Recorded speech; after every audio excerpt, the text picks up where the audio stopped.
নমস্কার বন্ধুরা। পর্থজিল সেই মারাত্মক লেভেলের সিনেমাটার কথা কি মনে আছে? আপনারা কি দেখেছেন? না দেখা থাকলে কিন্তু অবশ্যই দেখবেন। সেই একই ডিরেক্টর অর্থাৎ ভিঘ্নেশ রাজা ধনুষের সঙ্গে জুটি বেঁধেছে তার নতুন সিনেমা কাড়া নিয়ে।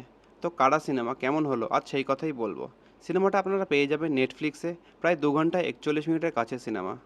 তো সিনেমার প্লট দেখানো হয় একটা গ্রামে। তখন 90-এর দশক।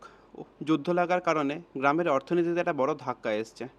আর কারা তখন এক চুরি করতে যায়, অর্থাৎ কারা অর্থাৎ গল্পের প্রধান চরিত্রে যিনি আছেন আমাদের ধানুষ, একটা চুরি করতে যায়। চুরি করতে গিয়ে সে ধরা পড়ে। আর সে তখন প্রতিজ্ঞা করে আর চুরি করবে না। তো সেই মতো তারা একটা হোটেল বা ধাবাতে কাজ শুরু করে। তারপর মনে হলো তাদের নিজেদেরই যদি একটা হোটেল বা ধাবা হয়, খারাপ কি। তো সেই মনে করে তারা ব্যাংকে গেল লোন নেওয়ার জন্য। কিন্তু সিকিউরিটি ডিপোজিটের জন্য তার জমি জায়গা কিছু দেখাতে হবে। তো সেই মতো সে গেল গ্রামে।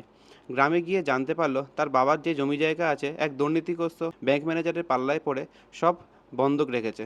আর বাবার সঙ্গে ছেলের কথা কাটাকাটি হয় এবং বাবা সুইসাইড করে। তো এখান থেকেই গল্প শুরু হয়। তারপরে ধনুষ আবার নতুন করে অপরাধের দুনিয়ায় পা বাড়ায়, একের পর এক চুরি ডাকাতি করতে শুরু করে। কিন্তু সে এবার আর নিজের জন্য নয়, বরং পুরো গ্রামের জন্য। তো এবার বলি সিনেমার পজিটিভ দিক কী। সিনেমার পজিটিভ দিক একটাই পজিটিভ দিক, সেটা হলো ধানুষের অ্যাক্টিং। অত্যন্ত সুন্দর অ্যাক্টিং করেছে, প্রত্যেকটা সেট খুব সুন্দরভাবে ফুটিয়ে তোলা হয়েছে। প্রথম 1 ঘন্টা খুব গ্রিপিং। ব্যাংক দৃশ্য অর্থাৎ চুরির যে দৃশ্যগুলোকে দেখানো হয়েছে খুব সুন্দর। দেশি স্টাইলের মানি হাইস্ট। নেগেটিভ দিক নিয়ে যদি বলি, গল্পের নায়িকা আছে সেই প্রেমালুর বিখ্যাত মমিতা বাইজু। কিন্তু এত সুন্দর একটা নায়িকাকে খুব একটা অভিনয় দেওয়া হয়নি, যেটা গল্পের একটা নেগেটিভ দিক। আর 1-1.5 ঘন্টা পর থেকে সিনেমাটা সেই পুরানো ছন্দের রবিনহুড টাইপের গল্পের মধ্যে ঢুকে পড়ে। আর সে নতুনত্ব কিছু আপনারা খুঁজে পাবেন না, সেই পর্থজিলের যে ইউনিকনেসটা ছিল সেটা এতে মিসিং আছে।